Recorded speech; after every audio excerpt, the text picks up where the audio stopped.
Hello दोस्तों, कैसे हो आप लोग।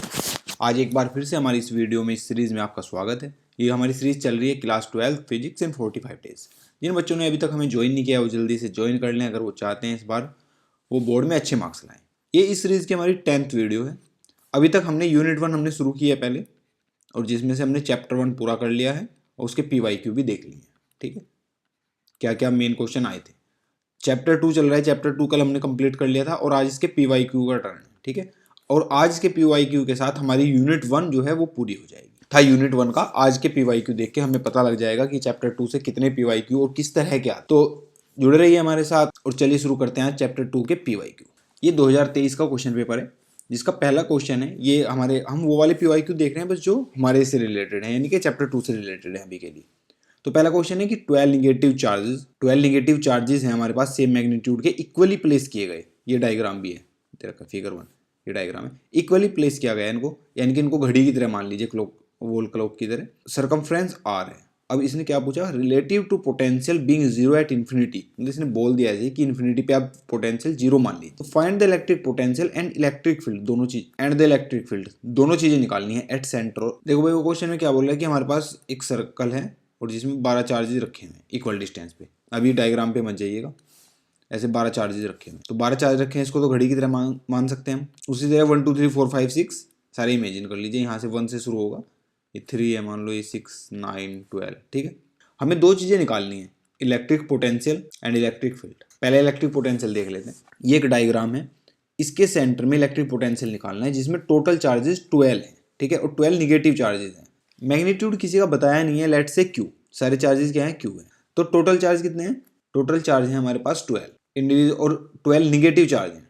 टोटल चार्ज 12 सारे निगेटिव है। अब देखिए, जो सेंटर में पोटेंशियल है वो तो सबका सम होगा, V टोटल जो है वो सब होगा। ये वेक्टर क्वांटिटी तो है नहीं कि हम डायरेक्शन लेनी पड़ेगी।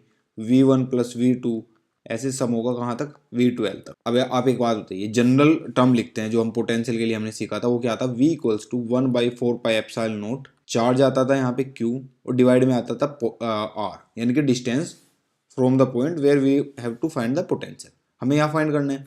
सपोज अगर ये पहले वाले की वजह से फाइंड कर रहे हैं तो ये डिस्टेंस कितनी होगी, R बता रखा है। अगर इससे फाइंड करें तब कितनी होगी, ये तब भी R ही होगी। सबके मामले में सेम है, यानी कि V1 V2 और V12 तक सब सेम होंगे। तो इसको क्या लिख सकते हैं हम, 1/4πε0। Q की जगह क्या लिख दें, -Q लिख दें, निगेटिव चार्ज है ना, ये हमने -Q इमेजिन किया इसको, बाई R प्लस, ऐसे ही ये 12 टाइम्स प्लस होगा। ठीक है, क्योंकि 12 है। ऐसे ही कहाँ तक जाएगा, 12 टाइम्स। तो क्या लिख सकते हैं इसको, 12 × 1/4πε0 -Q/R। ठीक है, या फिर कहिए -12Q / 4πε0R। ठीक है, तो ये हुई total potential at the centre of this image. अब बात करते हैं इलेक्ट्रिक फील्ड की। इसको यहाँ पे छोटा समझा लेते हैं, ये ज़्यादा नहीं है। अब देखिए, ऐसा हम एग्जाम्पल पहले भी ले चुके हैं, इसीलिए जल्दी से बता दे रहे हैं कि हर चार्ज के सामने एक और चार्ज है सेम मैग्नीट्यूड का और सेम साइन का। अगर ये निगेटिव है तो ये भी निगेटिव है, उससे दोनों सेम का क्या हो रहा है, जैसे ये निगेटिव अपने से दूर ये डायरेक्शन है, इस वाले निगेटिव की ये वाली होगी। तो सेम साइन और सेम मैग्नीट्यूड की वजह से क्या है, हर चार्ज के लिए एक इक्वल एंड अपोजिट एक और चार्ज है जो उसका इफेक्ट कैंसिल कर रहा है। तो ओवरऑल इफेक्ट यहाँ पे क्या होगा, 0। तो इलेक्ट्रिक फील्ड सेंटर में क्या होगा, 0। ये था फर्स्ट पार्ट। अभी सेकंड पार्ट क्या पूछ रहा है ये देख लेते हैं। If the charge are unequally placed कर दिए हैं, पहले की तरह इक्वल नहीं है, टोटल 12 ही हैं। आर्क 120 डिग्री में रखे हुए हैं, रेडियस R है, ये फिगर नंबर 2 दे रखी है। Find the electric potential at centre. अब देखिए, जो हमने इलेक्ट्रिक पोटेंशियल इसके लिए निकाला, क्या उसमें हमें एंगल की जरूरत पड़ी थी, नहीं, बस हमने चार्ज लिया और उसको डिस्टेंस दिया। भाई ये फॉर्मूला था ना, 1/4πε0 -Q/R, और R था रेडियस, यानी कि जितना डिस्टेंस था, और मल्टीप्लाई कर दिया था टोटल चार्जेस से, मल्टीप्लाई बाई 12। अब इस केस में क्या होगा, इस केस में 12 चार्जेस ही हैं, ये क्वांटिटी तो फिक्स है, Q भी फिक्स है, सेम चार्जेस को ही ऐसे रखा है। अब R का देखना है, क्या सभी चार्जेस से जो डिस्टेंस है सेंटर की वो अभी भी आ रही है, जी हाँ। तो ये आंसर सेम रहेगा, पोटेंशियल की वैल्यू सेंटर में सेम रहेगी। और रही बात इलेक्ट्रिक फील्ड की, उसमें डायरेक्शन देखनी पड़ेगी, और इसीलिए इलेक्ट्रिक फील्ड इसमें पूछा नहीं गया, क्योंकि उसके लिए फिर सबका पोजीशन पता होना चाहिए। ठीक है, तो ये था आपका क्वेश्चन नंबर 26। ये क्वेश्चन पेपर है 2024 का। ये है क्वेश्चन सेक्शन ए का, 5 मार्क्स में क्वेश्चन है 31 नंबर। इसको देखते हैं क्या बोल रहे हैं। Derive an expression for potential energy. अच्छा देखिए, जिस भी क्वेश्चन में डिराइव आएगा यानी कि हमको डेरिवेशन करना है, तो हमारा मेन काम रहेगा कि ये पहचानना है कौन से वाला डेरिवेशन हमसे पूछ रहा है, क्योंकि एग्जामिनेशन हॉल में हमारे इतने डेरिवेशन याद रहेंगे, हम कंफ्यूज होंगे। तो अब देखिए, इसने पूछा पोटेंशियल एनर्जी के लिए डिराइव करो of an electric dipole. Potential energy भी किसकी निकालनी है? इलेक्ट्रिक डाइपोल की, where P is an external electric field. ठीक है, P एक एक्सटर्नल इलेक्ट्रिक फील्ड है। What is the potential energy of a dipole, sorry when is the potential energy of dipole maximum and minimum, और वो maximum कब होगी, minimum कब होगी, ये भी बताओ। तो ये क्या कहना चाह रहा है, ये इलेक्ट्रिक फील्ड है, ठीक है, और इसमें एक डाइपोल रखा हुआ है, लेट्स से ये एक डाइपोल रखा हुआ है एट एन एंगल थीटा। तो इसकी पोटेंशियल एनर्जी बताओ, और ये कब कम होगी और कब ज़्यादा होगी, ये भी बताओ। तो इसका डेरिवेशन हम दोबारा तो करेंगे नहीं, आप लास्ट वीडियो देख लीजिए, नीचे जाकर डिस्क्रिप्शन में देख लीजिए, उसमें डेरिवेशन है, कल ही किया था। उसका आंसर हमारा क्या आया था एनर्जी का, minus P E cos theta. ठीक है, ये आंसर हमारा आया था। अब इसमें क्या होगा, इसने पहला पॉइंट पूछा मैक्सिमम कब होगी, तो मैक्सिमम कब होगी, जब ये पॉजिटिव हो जाएगा, टोटल क्वांटिटी निगेटिव है। तो कोस थीटा की मिनिमम वैल्यू कहाँ होती है, मिनिमम क्यों भाई, क्योंकि ये ऑलरेडी निगेटिव है, इसकी मिनिमम आएगी तो ओवरऑल मैक्सिमम हो। ऐसे समझिए, जब आप थीटा की वैल्यू 180 रखो तो कोस 180 आएगा -1, और टोटल वैल्यू बन जाएगी पी डॉट ई, या सॉरी पी ई। ठीक है, तो ये पॉजिटिव है, ये मैक्सिमम वैल्यू। जब हमें मिनिमम वैल्यू चाहिए, यहाँ पे लिख देते हैं यू मिनिमम, तब थीटा ले लेंगे 0 डिग्री, तो कोस 0 क्या हो जाता है 1, तो मिनिमम वैल्यू क्या बनेगी माइनस पी। अब आप देख भी रहे होगे कि पी ई पॉजिटिव का है, मैक्सिमम सबसे ज़्यादा, ये से ज़्यादा हो ही नहीं सकती, और ये माइनस में है पी ई, तो ये सबसे कम है। ठीक है, हालांकि इसने पूछा when is the potential energy of dipole maximum and minimum, इसने व्हेन पूछा यानी कि कब होगी, वैल्यू से ज़्यादा मतलब है भी नहीं, फिर भी आप बता देना। तो व्हेन के लिए आप लिख देना जब थीटा 180 डिग्री होगा तो मैक्सिमम होगी, थीटा 180 डिग्री होगा, और मिनिमम कब होगी, जब थीटा 0 होगा। ठीक है, ये जरूर बताना इसमें, क्योंकि इसने क्वेश्चन में स्पेसिफिकली पूछा है व्हेन। ठीक है, दूसरा पॉइंट देख लेते हैं इसी क्वेश्चन का। इलेक्ट्रिक डाइपोल एक इलेक्ट्रिक डाइपोल है, consist of plus minus charge हैं, और ये ध्यान रखिए ये पिको कूलम है।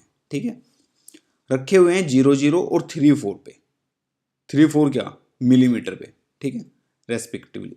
अब ये क्या बोल रहे हैं कि एक इलेक्ट्रिक फील्ड है इतना, यहाँ पे V और M पे मत जाइएगा, ये यूनिट है वोल्ट पर मीटर। ठीक है, is switched on in the region, find the torque, हमें टॉर्क फाइंड करनी है। इसका एक डायग्राम बना लेते हैं पहले, फिर देखते हैं ये क्या बोल। देखिए एक डायग्राम बना लेते हैं पहले, अपने कोऑर्डिनेट सिस्टम बना लेते हैं थोड़ा समझने के लिए। इसके पास 2 चार्जेस हैं, एक तो 0 0 पे रखा हुआ है, यहाँ पे ये पॉइंट क्या है 0 0, एक रखा हुआ है 3 और 4 मिलीमीटर पे, तो यहाँ मान लेते हैं 3 और 4 मिलीमीटर। तो ये 3 और 4 है, तो ये डिस्टेंस कितना हो जाएगा, 3 हो जाएगा, और ये डिस्टेंस 4 हो जाएगा। ये तो सिंपल है। तो अब अगर हम इस लाइन को ज्वाइन कर दें तो ये एक हमारा डाइपोल बन गया, क्योंकि चार्ज इक्विवेलेंट अपोजिट है, और चार्ज कितना है 0.1 पिको कूलम। ठीक है, ये बात ध्यान रखिए। और चार्ज कितना है, चार्ज है 1.0 यानी कि 1 पिको कूलम। ठीक है, 0 0 पे निगेटिव रखा हुआ है और 3 4 पे पॉजिटिव रखा हुआ है। यहाँ तक क्लियर है, यहाँ पे पॉजिटिव 1.0 पिको कूलम, यहाँ निगेटिव 1.0 पिको कूलम। ठीक है, अब एक इसने इलेक्ट्रिक फील्ड की पहले से ही वैल्यू दे रखी है, वो कितनी है 1000 वोल्ट पर मीटर, और डायरेक्शन दे रखी है आई कैप, यानी कि इस साइड में एक इलेक्ट्रिक फील्ड है। ठीक है, अब इसके बहुत सारे तरीके हैं, बहुत सारे कॉम्प्लेक्स तरीके भी हैं, हम बहुत ही सिंपल वे में जाएंगे और देखते हैं कैसे करेंगे। इसने पूछा टॉर्क बताइए, टॉर्क हमें निकालना है। ठीक है, डेफिनेशन पे जाते हैं। टॉर्क की डेफिनेशन क्या होती है, फोर्स इनटू परपेंडिकुलर डिस्टेंस। इसी से हमने अपना डेरिवेशन भी किया था अगर आपको याद हो कल। तो फोर्स क्या होती है, फोर्स दोनों पोल्स पे लगती है, यहाँ पे ऐसे लगेगी, इधर पे ऐसे लगेगी, और फोर्स ये होती कितनी है, ये चार्ज क्यू है, अगर ये चार्ज क्यू है तो फोर्स होती है क्यू ई। ठीक है, फोर्स हमें पता लगी कितनी है, फोर्स क्यू ई, और परपेंडिकुलर डिस्टेंस कौन सा होता है, ये वाला। अब इसमें थीटा लगाने की जरूरत नहीं है, क्योंकि इसने कोऑर्डिनेट दिए हमें पहले से ही बताया, ये डिस्टेंस कितनी है 4 मिलीमीटर, तो दोनों चीज़ें हमें पता है, तो टॉर्क आसानी से हमारा निकल जाएगा। यहाँ से फोर्स की वैल्यू रखेंगे क्यू ई, और डिस्टेंस होगा 4 मिलीमीटर। ठीक है, मिलीमीटर में क्या आता है 10 की पावर -3। ठीक है, यहाँ तक क्लियर है। अब क्यू की वैल्यू रखते हैं 1 × 10 की पावर -12, -12 क्यों भाई, क्योंकि पी को गुलाम था, इंटू ई की वैल्यू ऑलरेडी दी गई है 1000 यानी कि 10 की पावर 3, इंटू 4 इंटू 10 की पावर -3। ठीक है, अब इसे थोड़ा सा लिख लेते हैं अच्छे से। 4 इंटू 10 की पावर -12 प्लस 3 -3, तो क्या आ गया हमारे पास 4 इंटू 10 की पावर -12। ठीक है, और यूनिट को टॉर्क की क्या होती है भाई, फोर्स की होती है न्यूटन और डिस्टेंस की होती है मीटर, यानी कि न्यूटन मीटर। ठीक है, ये आ गया हमारा टॉर्क। तो ये सिंपल कैलकुलेशन थी, इसमें थीटा में जाने की कोई ज़रूरत नहीं है। कुछ सॉल्यूशन आप देखोगे उसमें थीटा को इंक्लूड किया होगा, यहाँ पे जरूरत नहीं। अगर ये कोऑर्डिनेट्स ना दिए होते, बस डिस्टेंस बताई होती कि ये डिस्टेंस 5 है, सपोज कीजिए ये 45 डिग्री पे रखा हुआ है, अब थीटा की जरूरत थी। ठीक है, समझ रहे हो। अब इसका दूसरा पार्ट भी देख लेते हैं। इलेक्ट्रिक डाइपोल है, ओके, कंसिस्ट ऑफ दो चार्जेस हैं plus minus q, two way distance है, प्लेस्ड अलोंग एक्स एक्सिस के अलोंग रखा हुआ है, so that the potential V due to this dipole is equal to this. इसको करने की कोई ज़रूरत नहीं है, ये डेरिवेशन हम कर चुके हैं कल की वीडियो में, उसको जाके देख लेना। ये एक्स अगर कंफ्यूज कर रहा हो तो मैं बता दूं, हमने जो डेरिवेशन किया था वो आया था 1/4 pi epsilon naught p upon r square, where r is the distance. यहाँ पे एक्स डिस्टेंस है। एक्स कैसे है भाई, इसने कहा है डाइपोल को हमने ऐसे रखा है कि सेंटर ओरिजिन पे आए। ठीक है, और सपोज करिए अब हम यहाँ पे निकाल रहे हैं, तो ये डिस्टेंस आर ली थी तब हमने, और इस केस में डिस्टेंस क्या है, एक्स है। भाई एक्स भी तो क्या होता है, सेंटर से होती है, तो ये सेम है। ये सीधा सीधा डेरिवेशन पूछा हुआ है, इलेक्ट्रिक डाइपोल के एक्चुअल पॉइंट पे पोटेंशियल की वैल्यू पूछी गई है। ठीक है, आप इसको निकाल लें। Second point, two isolated sphere हैं, ओके, रेडियस 1 सेंटीमीटर और 3 सेंटीमीटर है दोनों का, दोनों के पास सेम चार्ज डेंसिटी। अब क्या गया, they are placed far from each other and connected by a thin wire, एक थिन वायर से कनेक्ट कर दिए गए। Calculate the new charge on S1, S1 पे चार्ज बताना है। इस कंसेप्ट को एक बार समझिए। ये बोल रहे हैं दो कंडक्टर हैं हमारे पास, पहले वो इनिशियली ऐसे रखे हुए हैं। ठीक है, इनिशियली ऐसे रखे हुए हैं, तो मान लीजिए Q1 चार्ज है, इसके पास Q2 चार्ज है। ठीक है, इसका पोटेंशियल V1 है, इसका V2 है, और इसका कैपेसिटेंस C1 है, इसका C2 है। ठीक है, ये एक प्रॉपर कंसेप्ट है, इसको यहाँ पे समझ लीजिए, अलग क्वेश्चन भी आएगा तो देख। तो ये इनिशियल कंडीशन, तो यहाँ पे दो इक्वेशन बनती है इनिशियल कंडीशन में, C1 equals to Q1 equals to C1 V1 पहली कंडीशन, और दूसरी Q2 equals to C2 V2, ये दोनों चार्ज हैं दोनों के ऊपर, ये पहली कंडीशन में। अब सपोज करिए, पहले हम इसका एक छोटा सा डेरिवेशन ही बना रहे हैं, ये समझिए आप। अब इन दोनों को हमने ज्वाइन कर दिया। अच्छा, जब दोनों को ज्वाइन करेंगे तो क्या होगा, इनके बीच में एक पोटेंशियल डिफरेंस होगा, V1 V2 अलग अलग होंगे, तो चार्ज फ्लो शुरू हो जाएगा एक से दूसरे में, और वो कब तक चलता रहेगा, जब तक पोटेंशियल इक्वल ना हो जाए। ठीक है, तो दोनों पे पोटेंशियल क्या आ जाएगा, क्योंकि अगर पोटेंशियल इक्वल नहीं हुआ तो चार्ज का ट्रांसफर तो चलता रहेगा। तो इसका मतलब चार्ज का ट्रांसफर तब तक चलता रहेगा जब तक पोटेंशियल सेम ना जाए। लेट से इट V, दोनों पे पोटेंशियल हो गया है V। ठीक है, चार्ज क्या हो गया है Q1 डैश, यहाँ पे क्या हो गया Q2 डैश। क्या C की वैल्यू बदलेगी C1 V1 की, नहीं, क्योंकि C1 V1 डिपेंड करते हैं शेप, साइज और मीडियम पे, वो बिल्कुल भी चेंज नहीं हुआ है, तो C1 ही रहेगा और ये C2 ही रहेगा। तो अब देखिए, जो Q1 डैश हुआ वो किसके इक्वल होना चाहिए, C1 V के। यहाँ तक क्लियर है। अब V की वैल्यू क्या होगी, V की वैल्यू होती है total charge upon total capacitance, total charge upon total capacitance. तो V इक्वल्स टू क्या आ जाएगा, टोटल चार्ज कितना है Q1 प्लस Q2, दोनों के पास तो इतना ही चार्ज है ना भाई, और टोटल कैपेसिटेंस। अब ये बताइए, ये पैरेलल में है कि सीरीज में। तो देखिए, जो रेजिस्टेंस में हम यूज करते थे, अगर पोटेंशियल सेम है, ऐसे मत जाइए कि ये सीधा सीधा जुड़ा है तो सीरीज में, अगर पोटेंशियल सेम है तो वो हमेशा पैरेलल में होगा, और पैरेलल के लिए टोटल कैपेसिटेंस का फॉर्मूला क्या था, C1 प्लस C2। ठीक है, तो ये V की वैल्यू आई, तो यहाँ से Q1 डैश क्या हुआ C1 V, तो यानी कि C1 Q1 plus Q2 upon C1 plus C2, तो ये नया चार्ज हुआ। ऐसे ही सिमिलरली Q2 भी आ जाएगा, C2 Q1 plus Q2 upon C1 plus C2। ठीक है, इस डेरिवेशन को याद रखें। अब चलते हैं अपने क्वेश्चन। हमारा क्वेश्चन क्या बोलता है, हमारा क्वेश्चन बोल रहा है कि एक की रेडियस 1 सेंटीमीटर है, एक की 3 सेंटीमीटर है। ठीक है भाई, चार्ज डेंसिटी दोनों पे इतनी है, इसने चार्ज नहीं बताया, चार्ज डेंसिटी बताई है। अच्छा, जब चार्ज डेंसिटी कहीं भी बताई गई हो तो आप हमेशा उसकी यूनिट देखना, कूलम पर मीटर स्क्वायर बताया, और मीटर स्क्वायर किसकी यूनिट होती है, एरिया की, यानी कि इसने हमको सिग्मा दिया है। ठीक है, ये बात समझ गए। दो कंडक्टर, इसका 1 सेंटीमीटर है रेडियस, इसका 3 सेंटीमीटर, तो 1 सेंटीमीटर वाले के पास चार्ज कितना होगा, यानी कि Q1 कितना होगा, सिग्मा इंटू एरिया, यही फॉर्मूला है भाई। सिग्मा कितना है 2 by pi into 10 to the power -9, 2 by pi into 10 to the power -9। Area कितना होगा 4 पाई आर स्क्वायर, आर कितना है यहाँ पे 1 सेंटीमीटर, ये सॉरी सेंटीमीटर में 1 सेंटीमीटर यानी कि 10⁻⁻² मीटर, और इसका हो जाएगा स्क्वायर। भाई ये रेडियस है ना, इसका स्क्वायर होगा। तो यहाँ क्या बचेगा 2/π इंटू 10⁻⁻9 इंटू 4π इंटू 10⁻⁻4। पाई से पाई कैंसिल आउट हो जाएगा, यहाँ बचेगा 8 इंटू 10⁻13 कहिए कूलाम। ठीक है, ये Q1 है। सिमिलरली हम Q2 भी निकाल लेंगे। Q2 क्या आएगा 2/π इंटू 10⁻⁻9 इंटू 4πr²। 4π इसका आर कितना होगा 3 इंटू 10⁻⁻⁻ का स्क्वायर। ठीक है, पाई से पाई कैंसिल हो गया, 4 टू 8, 8 इंटू 10⁻⁻9 और यहाँ से क्या निकलेगा 9 इंटू 10⁻⁻4। ठीक है, तो ये क्या है हमारे पास 72 इंटू 10⁻⁻13 कूलाम। तो ये दोनों आ गए हमारे पास Q1 और Q2 आ गए। अब हमें नए Q1 Q2 निकालने, जब इनको ज्वाइन कर, यहाँ तक कोई डाउट नहीं, क्लियर। अब नए Q1 के लिए हमने फॉर्मूला पढ़ा है कि भाई Q1 डैश आता है C1 Q1 plus Q2 by C1 plus C2। ठीक, यानी कि हमें C1 C2 तो चाहिए, तो C1 C2 कैसे निकालेंगे। एक कंडक्टर का जो स्फेरिकल कंडक्टर है उसका कैपेसिटेंस हमें पता है C1 कितना होगा 4πε0r, ये हमने पढ़ा था। ठीक है, इतना होगा। तो C1 के लिए होगा 4πε0r1 लिख लीजिए इसको अभी, और C2 के लिए R2। तो ये वैल्यूज रखते हैं। C1 की जगह क्या रखेंगे 4πε0r1 Q1 plus Q2। Q1 Q2 कितने आए 8 into 10⁻13 and 72 into 10⁻13। 8 into 10⁻13 plus 72 into 10⁻13। ठीक है, यहाँ तक कोई डाउट। इसके बाद C1 प्लस C2, तो C1 ये है 4πε0r1, C2 क्या है 4πε0। अब इसको थोड़ा सोल्व कर लेते हैं। 4πε0r1, यहाँ क्या बचा, इनको सिंपली प्लस कर देंगे क्योंकि पावर सेम है। तो 72 प्लस 8 80 इंटू 10⁻13 डिवाइड बाई, इस पूरे में से 4πε0 कॉमन आ जाएगा, अंदर बचेगा R1 प्लस R, और ये हो जाएगा कैंसिल आउट। अब ये बचा हमारा R1 की वैल्यू रख दीजिए आप, कितनी है 1 सेंटीमीटर।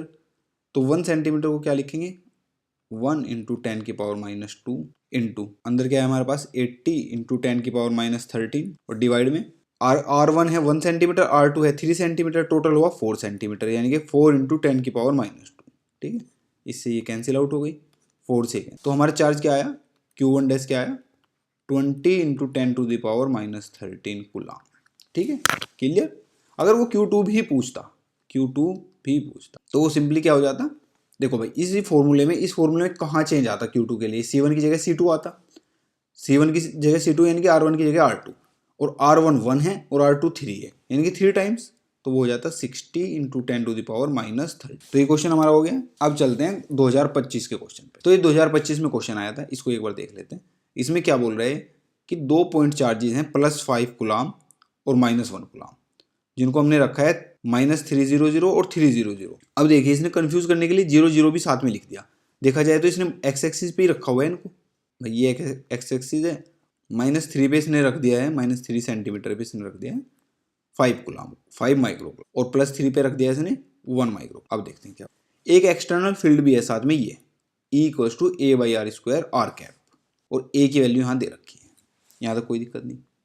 अब ये कुछ चीज़ें कैलकुलेट कराएगा जो कि हमें करनी होगी। पहली बोल रहा है calculate the electrostatic energy, change in electrostatic energy. Change in electrostatic energy मतलब पहले कितनी थी और अब कितनी हुई, उनका चेंज निकालिए। तो पहले इस क्वेश्चन को देखते हैं। देखिए क्या बोल रहा है, यहाँ -3 पे 5 माइक्रो कूलाम चार्ज रखा हो, इस सेंटर है, और +3 पे यहाँ 1 माइक्रो। अब ये बोल रहा है चेंज इन पोटेंशियल एनर्जी बताइए अगर इसको एक इलेक्ट्रिक फील्ड भी प्रोवाइड कराया गया है E = a/r², where r is defined, a की वैल्यू है 3 into 10⁵ volt meter, 3 into 10⁵ volt. तो अब देखिए पहले तो हम इनिशियल एनर्जी निकाल लेते हैं, initial potential energy U initial. तो जब हमने इसका डेरिवेशन किया था, अगर आपके याद हो, जब हम U इनिशियल निकालते हैं, यानी कि जब हम without electric field potential energy निकालते हैं, तो हमारा कैसा कुछ बन के आता है कि 1/4πε0 Q1 Q2 upon R, where R12 लिख लीजिए, R is the distance between them, ये आता है बन के। अभी कैलकुलेशन पे जाएंगे, कंसेप्ट समझिएगा। और U फाइनल, जब हम इलेक्ट्रिक फील्ड के साथ एनर्जी निकालते हैं, तो अगर आपके ध्यान में क्या आता है, एक तो सेम यही टर्म आता है 1/4πε0 Q1 Q2 अपॉन R12। साथ में एक टर्म, दो टर्म और आते हैं, क्योंकि एक तो ये तो टर्म क्यों आया, इन दोनों की आपस में यहाँ पे एक दूसरे के बीच में क्या एनर्जी होगी। अब सपोज यहाँ ये इलेक्ट्रिक फील्ड प्रेजेंट है, इसकी वजह से इसकी कितनी एनर्जी होगी +5 वाले की, और इसकी कितनी होगी, ये दो टर्म आएंगे। इसको कैसे लिखेंगे, Q1 V1, V1 मतलब यहाँ जितना इलेक्ट्रिक पोटेंशियल होगा, प्लस Q2 V2, ये हो गया। ठीक है यहाँ तक। अब जब हम डेल्टा निकालेंगे, चेंज निकालेंगे, तो क्या होगा, U final minus U initial, और जब ये करेंगे तो ये वाला टर्म तो पूरा कैंसिल हो जाएगा। तो ये हमें निकालना क्या होगा, Q1 V1 plus Q2 V2, बस ये हमें निकालना है। Q1 Q2 हमें पता है, V1 V2 हमें चाहिए। ठीक है, और हमारे पास क्या चीज़ है, E है, इलेक्ट्रिक फील्ड है। ठीक है, अब देखिए हमारे पास इलेक्ट्रिक फील्ड दिया गया है A/R। अगर आप लोगों के याद हो, E इक्वल्स टू क्या था, -dV/dr। ठीक है, और इसको हम कैसे लिख सकते हैं कि V equals to minus integration E.dr। V equals to minus E की वैल्यू क्या है, A/R² और dr। A तो कांस्टेंट है, इसका तो वैल्यू भी हमें पता है, तो V क्या आ जाएगा, -A, और R² का इंटीग्रेशन क्या होता है, -1/r होता है, तो ये आ जाएगा A/r। Negative negative cancel, A/r value आ गई। ठीक है, ये वैल्यू आ गई यहाँ पे। अब देखिए हम क्वेश्चन में कहाँ पे थे, हमें चाहिए था डेल्टा U निकालने के लिए Q1 V1 plus Q2 V2, ये डायग्राम था। यहाँ पे +5 रखा हुआ था, यहाँ पे -1 माइक्रो कूलम। दोनों का ओरिजिन से डिस्टेंस 3 ही है, ये R डिस्टेंस है ना भाई, ओरिजिन से डिस्टेंस है। Q1 V1, Q1 के लिए 5 आया, और V1 की value I A into R, यानी कि A/R।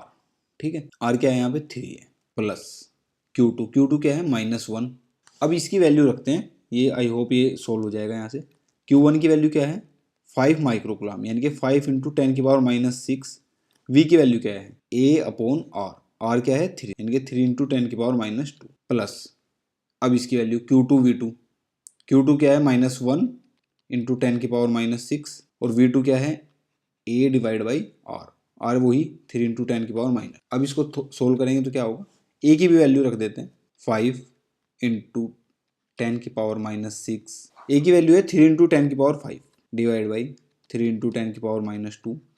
ये भी सिमिलर ही है, बस यहाँ निगेटिव साइन आ जाएगा। 10⁻⁻6 into 3 into 10⁻5 divide by 3 into 10⁻⁻2। 3 से 3 कैंसिल हो जाएगा दोनों में, और पावर्स एडजस्ट हो जाएंगी, तो क्या बचेगा हमारे पास, 5 इंटू 10⁻1 ही बचेगी। ठीक है, और यहाँ बचेगा 1 इंटू 10⁻1, तो ये क्या हुआ 50 माइनस 10, यानी कि हमारा आंसर आया 40, और यूनिट क्या होगी, एनर्जी है ना, ये स्टैंडर्ड यूनिट यूज़ कर रहे हैं तो जूल आ जाएगी। ठीक है, तो हमारा आंसर हुआ difference in potential energy 40 joule. ठीक है बच्चों, तो ये हमने देखा न्यूमेरिक। अब इस पार्ट पे आते हैं। सिस्टम ऑफ 2 कंडक्टर है, 2 कंडक्टर हैं भाई हमारे पास, जिनको एयर में रखा है। They have net charges 80 +80 -80 micro coulomb है। पोटेंशियल डिफरेंस 16 है। तो क्या क्या चीज़ हमें मिल गई है, चार्ज मिल गया है 80 कूलम है, माइक्रो कूलम है, पोटेंशियल कितना है 16। अब हमें 2-3 चीज़ें निकालनी है।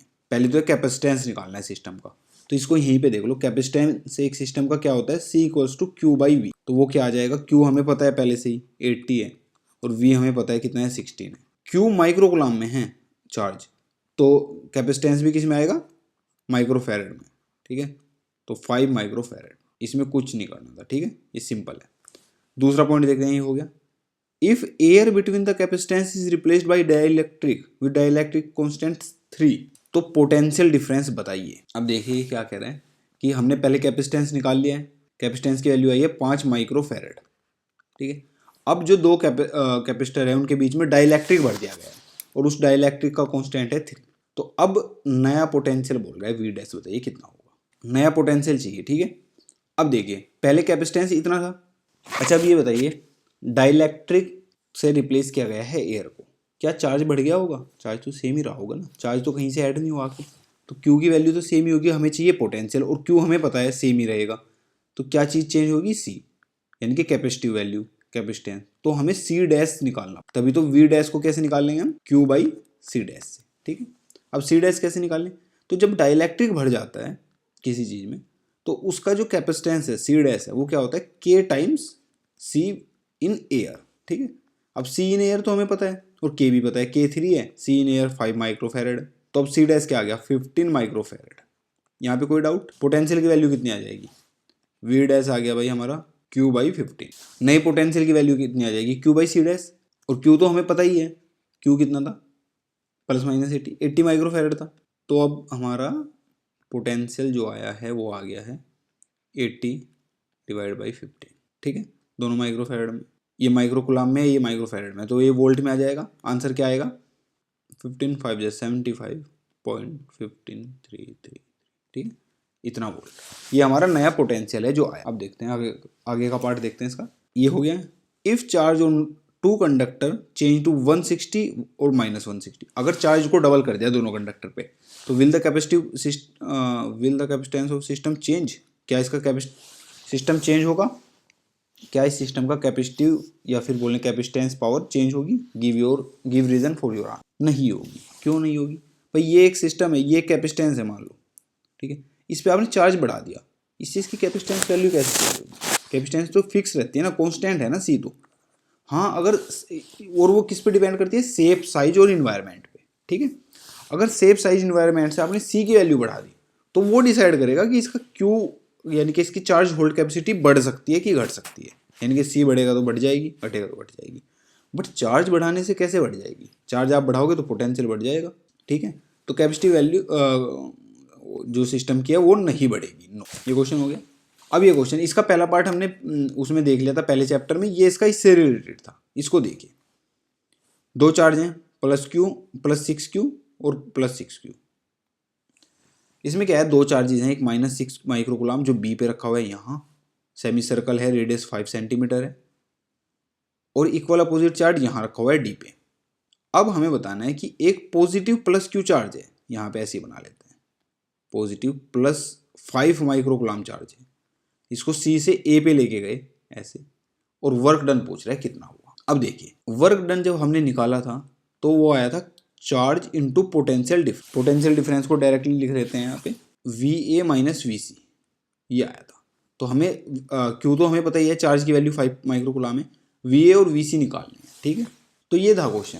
ये एक सेमी सर्कल है, यहाँ पे दो चार्जेस रखे हुए हैं, -6 कुलाम प्लस 6 कुलाम। एक चार्ज है जिसको सी से ए पे जाना है, वो कितना है +5 कुलाम। अब ये पूछ रहा है बताइए कितना वर्क डन होगा।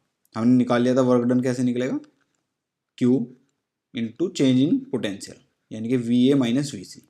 तो अब हमारा सिंपल सा कितना काम है कि वी ए और वी सी की वैल्यू, इनिशियल पॉइंट सी है, वी सी निकालते हैं पहले। ये क्या होगा, ड्यू टू प्लस क्यू की वजह से कितनी पोटेंशियल होगी, या ऐसे लिख लेते हैं, due to plus 6 coulomb plus V due to minus वाले से, तो ये कितनी होगी 1/4πε0 क्यू अपॉन आर। क्यू क्या है 6 है, आर क्या है 5 है, ये डिस्टेंस तो भाई 5 ही है ना बस, तो 5 है, और माइक्रो में है, इंटू 10⁻⁻⁻, प्लस, अब माइनस वाले की वजह से लिखते हैं 1/4πε0, चार्ज क्या है -6 इंटू 10⁻⁻6 डिवाइड बाई 5। अब देखिए क्या आया 1/4πε0, 6/5, 6 into 10⁻⁻6/5 minus 1/4πε0, 6 into 10⁻⁻6 divide by 5। दोनों इक्वल एंड अपोजिट है, कैंसिल आउट हो जाएंगे। तो वी सी क्या आया, वी सी आ गया भाई हमारा 0। तो ये बात ध्यान रखिए, वी सी आ गया है 0, ये टर्म हमें पता लगी। अब निकालेंगे वी ए। वी ए कितना है, वी प्लस वी माइनस दोनों की वजह से निकालेंगे। वी ए होगा वी प्लस की वजह से 6Q की वजह से कितना निकलेगा 1/4πε0, 6 into 10⁻⁻6 divide by distance, distance कितना है 15 क्या है सेंटीमीटर। अब पहले यूनिट इसलिए लिखी थी, पता था कैंसिल हो जाएगा, इसको लिख लो चाहे -2, ठीक है, 15 सेंटीमीटर। तो 15 इंटू 10⁻⁻, अब निगेटिव वाले की वजह से plus 1/4πε0 -6 into 10⁻⁻6 divide by distance. अब यहाँ से डिस्टेंस सिर्फ 5 है, तो यहाँ 5 आएगा, 5 इंटू 10⁻⁻2, ठीक है। अब इसको थोड़ा सोल्व करते हैं, तो 1/4πε0 6 इंटू 10⁻6 डिवाइड बाई 10⁻⁻2, इतना तो कॉमन आ जाएगा दोनों में से, अंदर क्या बचेगा 1/15 माइनस 1/5। हम करेक्ट। तो इसको थोड़ा सोल्व कर लेंगे, देखते हैं क्या आएगा। ये बचा हमारा, अब देखिए ये बचा था हमारा, तो इसको सोल्व कर लेंगे। 1/4πε0 की वैल्यू क्या होती है 9 इंटू 10⁹ इंटू 6 इंटू 10⁻⁻4 बचेगा, ब्रैकेट में क्या आएगा, ठीक है यहाँ तक 9 इंटू 6 इंटू 10⁵, ठीक है, इंटू यहाँ आया -2 डिवाइड बाई 15, 3 5 15, 3 2 जा 6, तो ये आया हमारा 9 2 जा 18 2 जा 36 माइनस 36 डिवाइड बाई 5 इंटू 10 की पावर 5। इसको थोड़ा सोल्व करेंगे, ये आ जाएगा। ठीक है, यहाँ से ये इतना आया, इसको यहीं रोकते हैं। अब हमारा जो क्वेश्चन था वो क्या था, ये हमें वर्क डन चाहिए था, तो ये हम निकाल चुके हैं वी ए और वी सी। वी सी तो 0 था, वी ए निकाल चुके हैं, और क्यू की वैल्यू रखनी है, और क्यू कितना था +5 माइक्रोकुलाम। तो वर्क डन क्या हुआ, q V A minus V C. Q था +5 माइक्रोकुलाम, यानी कि 5 इंटू 10 की पावर -6, और ये वी की वैल्यू क्या आई, वी ए की -36 इंटू 10 की पावर 5 डिवाइड बाई 5, तो 5 से 5 कैंसिल, तो ये बचा -36 और 10 की पावर -1 आएगा, तो यानी कि 3.6 जूल। ठीक है, तो ये था आंसर। ये क्वेश्चन थे हमारे चैप्टर 2 के। इसी के साथ हमारा यूनिट 1 पूरा होता है। जल्दी ही मिलेंगे अगली वीडियो के साथ, तब तक आप अपना रिवाइज करते रहिए। थैंक यू दोस्तों।